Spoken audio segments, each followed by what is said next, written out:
Okay, let's dive into something that's probably one of the most exhausting parts of just being human. We're talking about that constant, nagging performance we put on for an audience that honestly might not even be watching.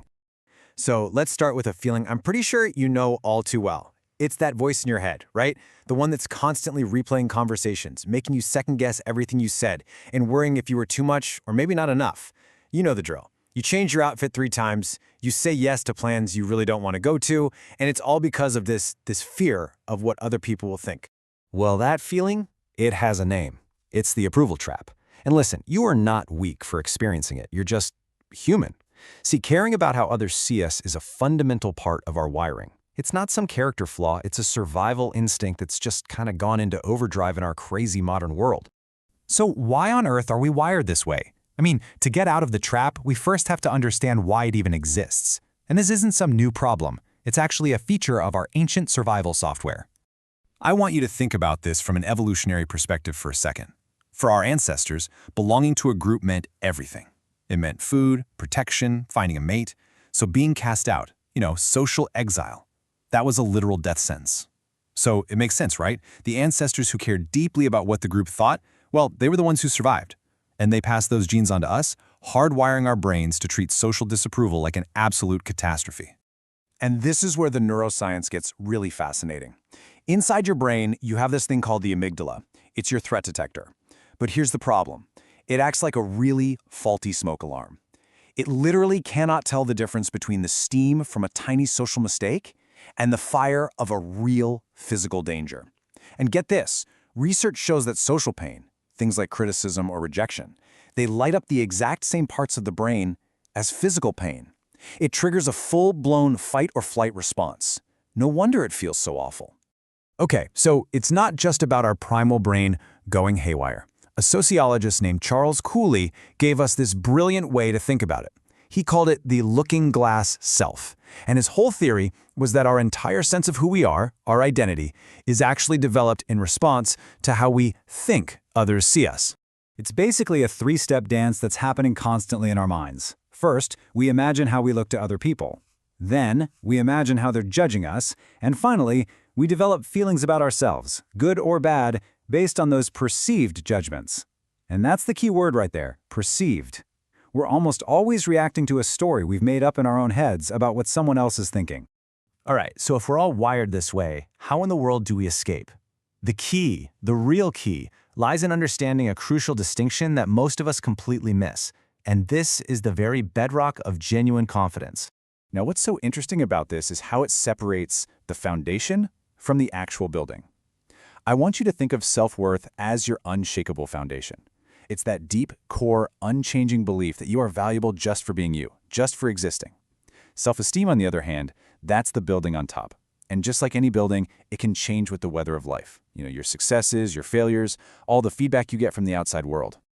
So when you have that strong self-worth, that solid foundation, your value isn't even up for debate. It's all internal. It's stable. It doesn't depend on how well you perform today or what other people think of you. It means you can accept yourself, flaws and all, and that allows you to do things like set boundaries without feeling racked with guilt. Now don't get me wrong, healthy self-esteem is great. It's about recognizing your skills and feeling competent. But here is the absolute core takeaway. If that self-esteem is built on a shaky foundation of low self-worth, it is incredibly fragile.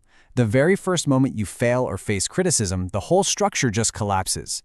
Why? Because your value is tied to that external thing, not your inherent internal worth.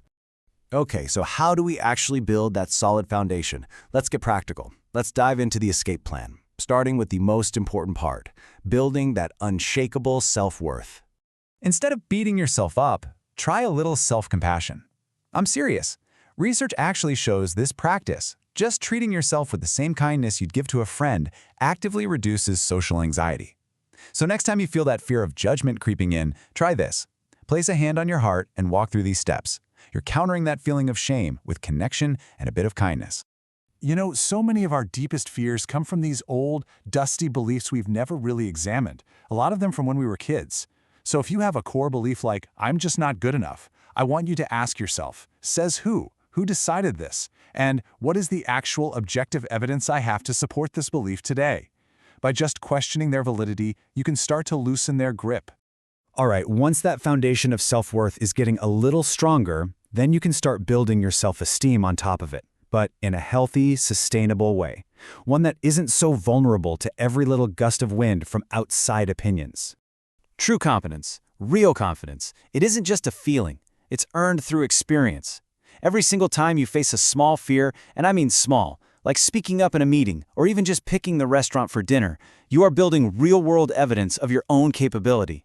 And that directly boosts your self-esteem in a way that feels real. This is gold, because it shows the tricks our minds play on us.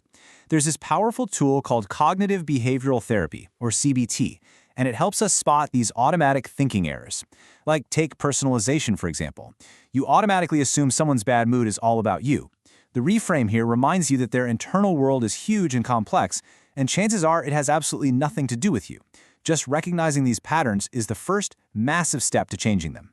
This is fun. You can literally become your own scientist. So let's say your fear is, if I express a mild disagreement, everyone's going to think I'm difficult. Okay, first, predict the outcome. Then, run the experiment. Do it in a low-stakes situation, and then just observe what actually happens. I can almost guarantee that most of the time, you'll find your catastrophic predictions were just that, predictions, not reality. Okay, after all these tools and all these strategies, there is one final, incredibly powerful truth that can unlock a whole new level of freedom. It's a mental shift that feels like, I don't know, like turning a key in a lock you never even knew was there. Just think about it for a second. Every single person you worry about, your boss, that stranger on the street, even your friends, they are all dealing with their own stuff, their own anxieties, their own insecurities, their own approval trap. They are the star of their own movie.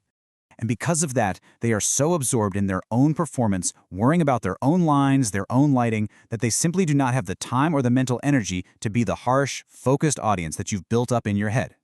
So the crucial point is this, and it might just be the most freeing thought you can ever have. Nobody is thinking about you nearly as much as you think they are. And that isn't some harsh, cynical reality. It's a gift. It is the ultimate permission slip. This realization, this is what gives you social freedom. It is your permission to be imperfect, to take risks, to be your actual authentic self. Why? Because that judgmental audience you've been performing for, they're not even watching. They're way too busy with their own show. So I'm going to leave you with this question. Once you realize the stage is empty and the spotlight is finally off, what story do you actually want to tell? What life do you really want to live?